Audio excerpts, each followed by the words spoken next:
Hi guys, Jim here again with another Sudoku video, and today we'll be tackling a classic Sudoku, so very little is to explain in terms of rules. And as ever, I am playing through the puzzles presented by the Cracking the Cryptic team, as you can see up at the top there. Just a quick word about them. Cracking the Cryptic, a couple of puzzle solving experts who have their own YouTube channel, link is in the description, and they've been uploading daily puzzle solve videos for years now, and yeah, they're great videos to watch. So first and foremost, if you enjoy this sort of content, definitely check them out, if somehow you are here before seeing them. Secondly, they've collated these collections of puzzles for the public to enjoy, and they are up for sale on Steam or on your phone. And if you like playing Sudokus, definitely recommend checking them out. Today we're just doing a classic, but they've done some really interesting variants of Sudoku, which you might have seen in some of my other videos. So yeah, definitely check them out. Well worth a visit. Cracking the Cryptic, as I say. Now, what are we doing today? As I say, we're doing a classic Sudoku. So let's turn our head to the puzzle. So we're now up to puzzle 91. So it's the last 2-star difficulty. So hopefully they don't get too hard too quickly after this. Right, so let's jump in. So I'm sure most people know the rules of Sudoku, but just in case you don't, basically every box, every row, and every column must have the digits 1 through 9 in exactly once. That's all there is to it. So yeah, let's jump on in. So typically what I do is look for situations where, well, for instance, this has to be a 1, right? Because if you look at ones, we've got a 1 here, a 1 here, and a 1 here, which blocks all the other options for ones in here. So that's just a 1, so that's nice. Obviously that's what you want to do first. You can see we've got something similar going on over there, which is good. Now what you actually end up doing for kind of harder Sudoku puzzles is excuse me, I'm somewhat over my chest infection, somewhat, but still getting there. So if we look in this box, right, so ones are ruled out from here and from here. So we know that there's a 1 in one of these 2 places. So what we do is we pencil mark, so we drop just a note of the ones in the corner there to remind us that it's not to say that obviously both of these cells can't be a 1, but it is to say in this box the 1 is limited to only these 2 cells. And what that tells us is that basically in this row we've already placed the 1, because it effectively is going to go here, so there can be no other 1 in this row. Excuse me. Right. Is there anything else? Yeah, so similarly we can do 2 1s in here, which is useful. What about this box? No, so 1s can be in one of 3 places here, and when you get to 3, I don't really bother with pencil marks. So not for classic Sudokus. Okay, what are we saying? 2s are a bit useless. 3s. Okay, so 3 is placeable in the middle box, which is nice. And then in this box, yes, so we got these 2 3s. And this one, look at this middle box quite nicely. So there's a 3 limited to one of those 2 cells. Okay, in this box there's a 3 limited here because of this 3 and this 3. And I think that's it for 3s. So what are we saying about 4s? Okay, so in this box, this is nice. So we know that a 4 goes there because of these 3. And what we know, because we had a 3 pencil marked in that cell before, we know that now the 3 is resolved as well. So we can just pop that in quickly. And actually, while we're on 3s then, so what that's done is that's sorted this box out, hasn't it? So if we look now, these 2 3s down here, see those cells, and this 3 sees this cell. So there's now a 3 in one of these 2 cells, which is good. Okay, so we were on 4s. Okay, so there's a 4 limited, oh, excuse me. There's a 4 in this box over here, just because of these 2 over there. Does that sort out this one? Not quite. So there's a 4 in one of those 2 cells. And there's a 4 in one of these 2 cells. I mean, we've got these big empty rows and originally columns as well, didn't we? So these might take some figuring out. Um, what about fives? Okay, so fives are limited to one or two slots in that cell, in that box rather, I should say. And down here, fives are limited over there as well. In this box, fives are limited to these three, but I'll ignore that for the time being. And similarly over here. Okay. Sixes.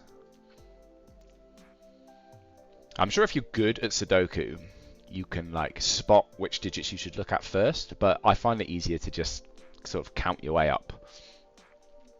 Sixes in this box are limited here, so that's nice. And then in this box are limited to one of two cells. Okay. What are we missing here? 8 and 2, which I can't resolve just yet. But I will note that down. So if you here's a different type of pencil marking. So I'm using middle of the box pencil marking to denote if a cell is restricted to only these possibilities. So these two cells can only be a 2 and an 8. So I'll put them in the middle, which is different from the sixes here, for instance, in the corner. I'm not saying this cell has to be a 6, where I am saying this cell has to be a 2 or 8.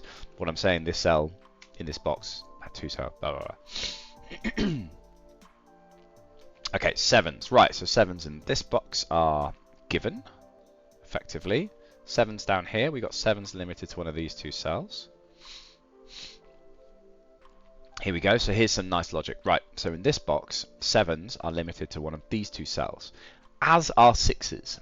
And so this is why you should really try and pencil mark everything, even if it doesn't look like it's going to help to start with. So this pencil marking, what this tells me is that there is definitely a 6 in one of these two cells, and there's definitely a 7 in one of these two cells, which means there is only a 6 and a 7 in these two cells, so nothing else could go here. Because if this was a 2, then I'd have to put both a 6 and a 7 in that cell, which obviously doesn't work. So now I can replace these with middle pencil marking, because they're limited to only being a 6 or a 7, and that's what we call a 6-7 pair. And what that tells us, it tells us a few things. So it tells us that in this box, we know that the 8 and the 2, therefore, which we're missing, must go in these two cells. And in fact, look, this is nice. So this 8, before we did this logic, we wouldn't have known where 8 went in this box. But now we know that because you can't put one there, and also you can't put one here or here, that must be an 8. And therefore, this must be a 2 to complete this box over here. Obviously, we're missing an 8. And then, yes, so to complete this box and row, we get a 2 as well. So that's very nice. So yes, this is really powerful logic. So if you're trying to solve your own Sudokus, 6 and 7 pair like that, really important to recognize those. Now, where were we? We're still on 7s, I think.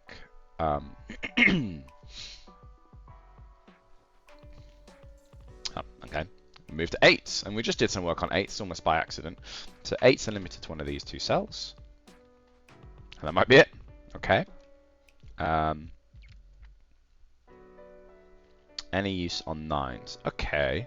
So 9s, very similarly, 9s are limited to one of these two spaces, as are 3s. So in fact, this is a 9-3 pair. So this is a...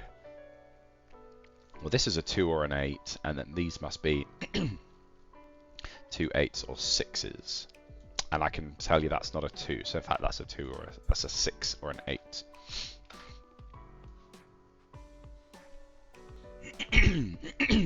Excuse me, I'm still not 100% over my most recent chestiness. I got COVID like 2 years ago, and basically since then I've been a mess. It's very annoying. What are we missing from this box? I might as well note that. That's a 2, 6, or an 8 as well. Right, sorry, we were on 9s, weren't we? 9s are given up here, which is great because that took a 1 pencil mark. So that now gives us this 1. And lets me quickly pop 2 1s up there. And then 9s are down here as well. So you see this box, I'm not saying it must be a 5, 7, or 9. In fact, it could well be the case that it's neither of those 3. But I'm saying that of the 2 options for 9s, 2 options for 5, and 2 options for 7, this cell is one of all of those. So if I can find the digit there, it will help me tremendously. It will help me pop a load of other things in that box. Okay, so I think we've been round that round once. So what I like to do now We did a lot of work, right? So I'm hoping this puzzle won't take too much longer. But what I typically do is do another quick pass just to see if that logic that we've done, placing digits, has revealed anything. And you can see here nicely that this 2 in this box is now sorted by those 2 down there. So that's a 2. That gives us the 1 and the 1 up there. So that's nice. So all 1s are done now, which is good. Right, so 2s, yes, so now 2s in this box are sorted, aren't they? That's nice. Ah, here we go. This is lovely, isn't it? So in this box down here, we know that 2s, so these 2s, these 3 2s that I've highlighted, rule out 2s from here and here. So in theory, I could put a 2 here or here. But if we look at this box, we actually know that a 2 is in one of these 2 cells. So it's a virtual 2 in the row, which rules out a 2 from here. I can't put a 2 in there, or I would have nowhere to put a 2 in this box. Actually, I don't have these 2 options for 2s. I only have this one. So that must be a 2. And I think that's as far as I'm going to get on 2s. What are we saying about 3s then? So 3s in this box are limited to one of 2 places by these 2. So these are 3s, or the 3 is in one of these rather, which then allows me to pencil mark. Ah, no, that's even better, right? So again, virtual 3 in the column, plus this 3, plus this 3 means that in this box, that must be a 3, and that must be a 3 in that box, which I think is going to do, yes, so that's now a 9, which is good. And that lets me flip over here and put my last 9 in as well. So 3s are done for the time being. What about 4s? We got this sort of, it's known as an X-wing, where you know 4s are either there or there. And so they form like a X if you look at it across like that. But I'm not going to be able to resolve that for the time being. What about 5s? So 5s are limited to one of 2 places in that box. So even in this late stage, I'm still pencil marking things because I do think it's important. 5s can be pencil marked in that box as well. What about 6s? 6s are in one of these 2 cells. Okay, which in turn combines with this 6 and rules these 2 out. So there's a 6 in one of these 2 cells. I feel like I should be able to do better than that with 6s. Is that really as far as I can go? Okay. Excuse me. 7s in this box are limited to one of these 2 cells. So let me chuck a pencil mark at that. That's all I can do on 7s. We've got 8s. Well, 8s are limited here. In this box by these 2 8s. In fact, just by this one 8. It's a powerful 8. Does that do anything? Well, that lets me limit 8s down here. Aha! Aha. Okay, so this is slightly more advanced. So this is the power of the X-wing. Now, I have limited 8s to one of these 2 cells in this box and one of these 2 cells in this box. This forms this X-wing pattern that I just talked about.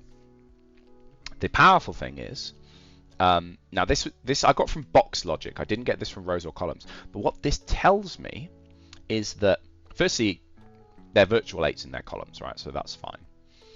But more importantly, what it tells me is that I can't put an 8 anywhere else in either of these 2 rows, other than here and therefore there, or here and therefore there. And so what that does is it rules 8s out from these 2 cells, which obviously will then give me digits. But just trying to think, why is that? Well, if you try to put an 8, so if I tried to make that an 8, what that would do is it would basically mean neither of these could be 8s. So both of these, like kind of 4 8s possibilities, both of these would be needed. And obviously that puts 2 8s in the same row. So they're sort of full up. So either the 8s are here and here, or they're here and here. That's the only 2 options, and that means that I can't use the rows.